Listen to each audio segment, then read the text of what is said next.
చేస్తున్నా. నేను ముందే చెప్పాను, మన దగ్గర చాలా వనరులు ఉన్నాయి. గోదావరి, కృష్ణ, పెన్న, వంశధార, నాగావళి మొత్తం 40 జీవనదులున్నాయి. 38,000 చెరువులున్నాయి. Medium irrigation ప్రాజెక్టులున్నాయి. మొత్తం సామర్థ్యం 1312 టీఎంసీ నీళ్లు మనం పెట్టుకునే పరిస్థితి వస్తుంది. ఈ ఏడాది గరిష్టంగా 91% చెరువుల్లో నీళ్లు వచ్చాయి. ఈ రోజుకి 65% ఉన్నాయి. నేను చాలా గర్వపడుతున్నా. ఈరోజు 846 టీఎంసీ నీళ్లు మన జలాశయాల్లో ఉండి అన్ని జలాశయాలు జలకళతో ఆనందంగా కనపడుతున్నాయని చెప్పి కూడా నేను మీకు తెలియజేస్తున్నా. ఒక్క విషయం మీరు గుర్తుపెట్టుకోవాలి, ఎప్పుడైనా సరే నీళ్లు లేకపోతే మనకు ఒక ఆహ్లాదం, ఆనందం ఉండదు. ఎక్కడ చూసినా నీళ్లుంటే కొత్త శక్తిని ఇస్తుంది, ఒక ఎనర్జీని ఇస్తుంది, ఒక నమ్మకం ఇస్తుంది. ఆంధ్రప్రదేశ్కి మనం ఎవరు వచ్చినా ఒక్కసారి ఎక్కడ చూసినా నీళ్లు చూస్తే ఒక కొత్త తరహా ప్రపంచాన్ని చూసినట్టు అవుతుంది. దానికి కూడా శ్రీకారం చుడుతున్నామని చెప్పి నేను మీకు తెలియజేస్తున్నా. ఇంకో పక్కన ఈరోజు ఒక విషయం ఇప్పుడే మంత్రి గారితో మాట్లాడాను. తొందరలో అన్ని చెరువులు, అన్ని కాలువలు, అన్ని ప్రాజెక్టులు అన్ని కూడా డిజిటలైజ్ చేస్తాం. మీరు ఎవరైనా సాగునీటి సంఘం మీ కాలువ వారిగా పోవాలంటే నేరుగా వర్చువల్గా మీరు ఇన్స్పెక్ట్ చేసే పరిస్థితి వస్తుంది. ఎక్కడికక్కడికి కెమెరాలు పెట్టి మీ రిజర్వాయర్లో ఎన్ని నీళ్లున్నాయో నేరుగా మీ ఇంటి దగ్గర నుంచే మీరు చూసుకునే రోజు తొందరలో క్రియేట్ చేస్తాం.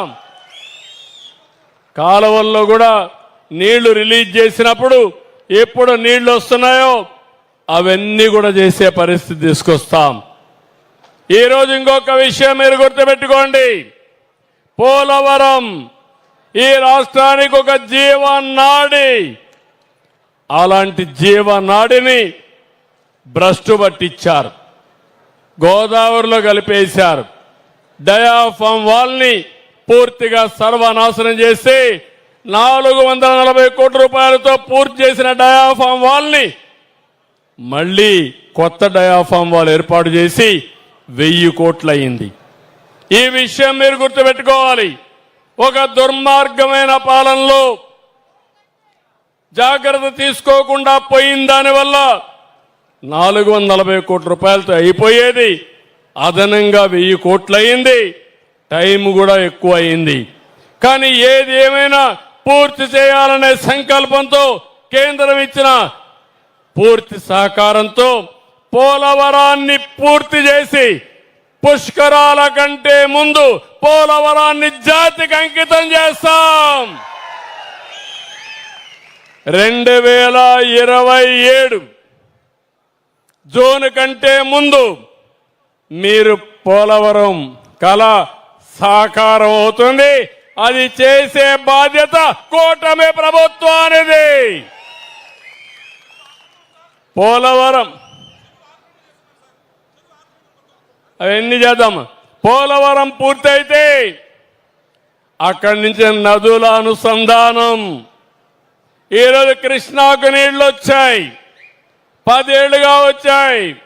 దగ్గర మీరందరూ చూస్తే 50,000 కోట్ల రూపాయలు రైతులకు జిఎస్డిపి పెరిగింది.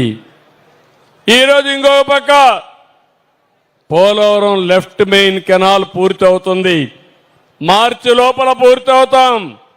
అనకాపల్లికి నీళ్లు తీసుకొస్తాం, ఇప్పుడే ప్రారంభిస్తాం. విశాఖపట్నానికి నీళ్లు తీసుకొచ్చే బాధ్యత పోలవరం లెఫ్ట్ మెయిన్ కెనాల్ పూర్తి చేసే బాధ్యత తీసుకుంటాం. అది అయిన తర్వాత ఉత్తరాంధ్ర ప్రాజెక్టులు తారక రామ తీర్థ సాగర్ గాని అన్ని ప్రాజెక్టులు పూర్తి చేస్తాం. రాబోయే 3 ఏళ్లలో 2 ఏళ్లలో పూర్తి చేసి ఉత్తరాంధ్రాని సస్యశ్యామలం చేసే బాధ్యత గోదావరి నీళ్లు వంశధారకు అనుసంధానం చేసే